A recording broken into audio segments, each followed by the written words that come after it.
start to see the difference between these. This is actually really handy. It's working out nicely. This is all random, but so you can see right here, I've collected my Warriors. In the back here is our standard version, and up front you can see that limited edition foil card actually has a different appearance in game, which is really neat. And if we actually go into our household collections here, you can see the progress that we're making. There's 20 different Void Critters in total to collect. But even once you've filled all this out, you get to kind of keep going as you find all those limited edition cards as well. So technically there's 40 cards you have to look for. Yeah, it's pretty awesome. And like you see here, you can just take these out into the world and decorate with them, which is just really great. Hey, here's a question.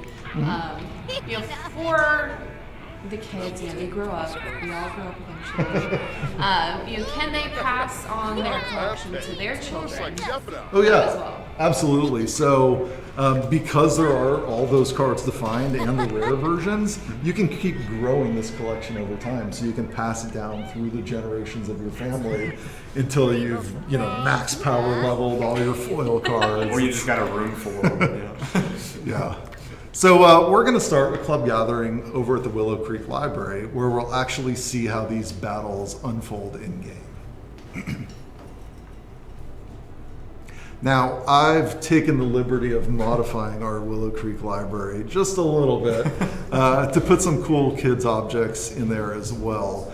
So already in game it has a kids activity room, but I've just spruced it up with a bunch of our new kids room stuff objects. So we can take a quick look at how that turned out. So this is really kind of going nuts with the new objects from the pack. So over in the corner here, we have a little area dedicated to our puppet theater. We're going to see a show very soon. I've got my Void Critter battle area with the stations all set up and some great decorations on the wall. I've got kind of my robot sci-fi area. That's what the books are. A couple books to read, and then a giant Meduso just for Simguruski. Oh no, not my favorite. Actually, in people are commenting that they really love this room, and I really love it. So as I bring all the kids in, I am just going to cheat their needs a little bit. We don't want to take too much time on the stream today, dealing, with everything they need to keep going. We want to move this thing along, so I'm just going to use the cheat. But that way they'll have a lot of fun with their Void Critters and with their puppet show. Who was the room decorator for this? I actually put this one together at about 4 a.m. last night. Nice! Sweet Simple Life from the Twitch chat felt like they should hire you. Oh, thank you. So I actually want to trade one of my Void Critter cards. Let's, before he runs off here, let's ask him to trade Void Critters. Because I think he is going to go try and start a puppet show. Because remember, we set up that club rule for him, so he's going to want to. But we have that duplicate Warrior, so I want to trade away one of them. This is another great thing you can do with the kids. So as you start to get duplicates, you can use trading as a way to maybe exchange them a little bit. So I don't want to get rid of my foil one. Yeah. That one's a keeper for sure. So I'm going to trade my normal Warrior. And let's see what we got back in return. Oh, a Suntor. And actually, we're really excited about this room, so they're really wanting to get it. Oh, we could look at adding this to the gallery. Yeah, we could always pop this up there later, sure. Good job, Graham. I'm glad people like it. Build mode's one of my favorite things in games, so it's always something I enjoy doing. I just realized that you paired the battle station color with the rug. Oh yeah. That is amazing. So before we actually start a battle, it's important to do a little training first, because you can actually increase their power levels. So I'm going to use my Warrior today. He's my limited edition. He's really cool. Fire is a super powerful element. So I'm going to have him come and do a little training. And it looks like he's going against somebody special there, right? Oh yeah, look at Freezer Bunny there making an appearance, helping them train up, getting prepared for battle. Yeah, so he's got his little boxing gloves, his little ninja eyes, headband. like the angry eyebrows. So and it's really neat because he's coming here and he's training. Freezer Bunny's not going to fight back. He might block or counter one of your hits, depending on how well you're doing. He's your sparring partner. He's Yeah, just there exactly. to help you out. So no matter which Void Critter you use on the battle station, you're actually going to see them appear in the game as they're playing with it. And of course, each one uses different elements as well. With our Yorior being fire, maybe tell us a little bit about the different elements that are available. Yeah, so there's 5 different elements in the game. There's earth, fire, wind, water, and void being the special one. You can think of void as like a mixture of light and dark. And all the characters will actually use their specific element in the battle. So sometimes you'll see them charge and do like a normal like slash. And other times they'll actually use fire or their particular element against their opponents. I think you just got countered there because he was shaking his head a bit. Yeah, I think he did. I think he got blocked. Yeah, and here's a question. You know, we're seeing some effects happening on the battle station. You know, can adults see those effects, or? So that's actually a super neat thing. When I get a good example here in just a second, I'll show off how it changes because in particular with the elemental attacks, they get really large and come out of the screen. And so there's a neat way to show that off. And we should be seeing his final move pretty soon here. Once the Freezer Buddy stops blocking all the attacks, this Freezer Buddy does not want to go down to the fight. But But, like we said, he's a power level 1, so he's got to train a little. There we go. I really love his reactions because he's making the same ones that I would. Oh. So I like the status effect hits too. Like we hit him with the charged up lightning. There's his final attack, so that's pretty cool. I'll show it on the next fight with the adult thing because it is really neat. So let's see if he actually leveled up his Yorior at all. It did, so we're at power level 2. And that's a whole range of power levels you can go to. I imagine somewhere around 9,000. Is that where it maxes out? A little over that. Oh, great. So that won't take long at all. But no, in all honesty, power level maxes out at 10. So not too crazy for training your Void Critters. So why don't we challenge Mahina to a duel here? Because we want to actually see one of these full battles in action. And we've got our stronger Yorior now, so he's going to train up, and we'll see what Void Critter Mahina brings to the fight. Oh, and she's got her limited edition Bulbalus. But she's only a power level 1. But here's the thing: she's fighting with a water element, and he's using fire. So water definitely has a little bit of an advantage in this fight. Right. So all of this kind of goes into determining a bit about who the victor is going to be. So this will be really curious: power level versus elemental power, to see who takes the battle. And let's bring all of our other friends over to watch the battle in action. And then I can show a bit about how our adult sees the game as well. So we'll wait for one of these really cool elemental attacks to take place, and then I'm just going to pause it. But in the meantime, you might have actually noticed when we were training beforehand, we had a forest background. Now we're kind of in a lava area, and there's different backgrounds or arenas that your characters can fight in. So I'm going to pause quickly here. You see this kind of glowing, charged up attack that our Yorior's doing. And so if I switch over to our adult here, Stan, you can see that actually goes away.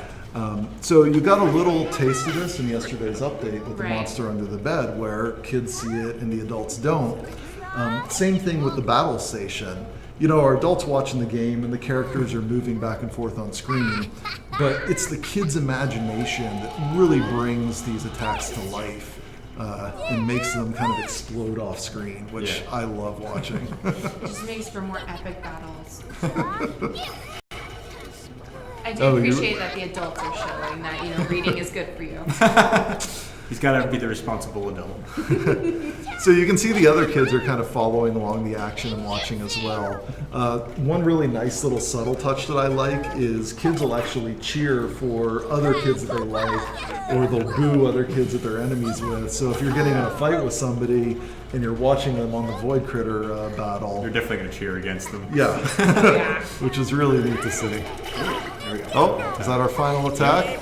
It looks like water beat power. Yeah. So pretty awesome. She got the Void Critter Victor buff. And let's see what poor Chase got. Oh, he's a good sport about it. GG. Good game and good sportsmanship. So pretty good. Why don't we actually take Jeremy now and bring him over to the Puppet Theater? Because puppets are our other new gameplay object in Kids Room stuff. And So adorable. oh no, you're not going to take the show from me. You're not stealing my stage. So we'll just look really quickly. One of the other kids jumped in there, and they're performing a show. Yep. And we can actually see the difference between some of these shows too. So it's starting out with these two characters and a school backdrop. But as I bring Jeremy over here, we're going to perform The Creature of Granite Falls. And let's grab an audience to come watch with us. Now, the Puppet Theater relies on a Sim social skill, Yep. right? And social, kind of from base game, was one of those skills that you didn't have a whole lot of options for how to raise it. A lot of it was, just talking to other Sims. And so this gives you a fun new object that you can use when you want to raise that skill. So they're all coming over and watching and enjoying the show. If there's not enough space, they'll just kneel down in front. That guy does not know what to do. Get out of here. Yeah, he's The got to show's go for the way kids. the kids should be on the front, right? Yeah. So we'll get up close and look at some of these really cute animations. Our animators absolutely did a terrific job on this pack. Yeah, They're they just really so nailed adorable. And when I watch them, I like to think of them telling a little story. So Yes. this is The Creature in the Lost Woods. So I think the detective there is on the hunt in the woods. They're searching around. They're trying to, the monster, he's appeared. And I love thinking of the thought balloons as telling a story too. So, the detective is thinking, I'm going to arrest him. Look at the fearsome monster. And the monster's like, I'm going to get lost in the woods. I'm going to go hide. So all of these tell a very particular story. It's actually not random, right? Yep, there's a little bit deterministic in it. So as you go through and raise that social skill, you'll unlock different shows that you can perform, which is going to be really fun. Oh, to there we see. go. They're starting to Oh, fight. the fight. I gotta zoom back down. I was just going to show how some of our audience is reacting and enjoying the show as certain moments happen. And just because Jeremy's social skill is a little bit low, we actually just saw a failure right there. Until his social skill gets higher, sometimes he'll get a little stage fright or he'll forget his line. So he actually popped up his hand there without the puppet on it. Yep. But over time, you'll see less of that as your kids get better at puppetry. There's also a chance he might, just mess up the line in general. Uh-oh. And I love the cute little icons that all the Sims will think about as they're enjoying the show as well. I think it's a super cool thing. There's a lot of gameplay depth in this pack. I'm really excited about it. I think just for the Stuff Pack team in general, I've been thanking them profusely within the studio, but I just want to take another opportunity to congratulate everybody who worked on this and thank them, because this Stuff Pack is just absolutely stellar. And if you haven't checked out Stuff Packs to this point, really take a second look at this one. They're awesome. So maybe we do a little Q&A. Oh, bow. Look, they bowed. Show's over, but our Twitch stream isn't quite over because maybe a few No. questions. Yeah, really. I'm gonna move off camera for a second, guys. Sorry. So one of the questions that we did get in the forums was about being able, asking if you can sell the cards at a retail store. Oh, yeah, you can totally do that. Actually, if I check out one of my kids here who has multiple cards, you can start to see. So that's an uncommon card. It's got a $15 value. Nice. If we look at our common card here, $5 value. Let's see if I got any rares. Now, does the cost Yep, of the card... $55 value. So yeah, you can absolutely sell these. And is that based on, does the price go up higher the higher power level that they are? Or does it stay? That's an interesting one. Right? So I believe the power level doesn't affect the price. Okay. Unfortunately, It's just the rarity, though. yeah. Yeah. Well, we can find out real quick if we'd like to. We can look at the Warrior that we have, if it's level 2, and see what its price but is. actually traded that one away. Oh, you did? Yeah. No, the level 2 one? Oh, no, this one. So no, the power level doesn't affect it because your right. commons It's was weather 5, common. and the other one was 5. So yeah. Yep. Nice. Let's see. Well, we actually are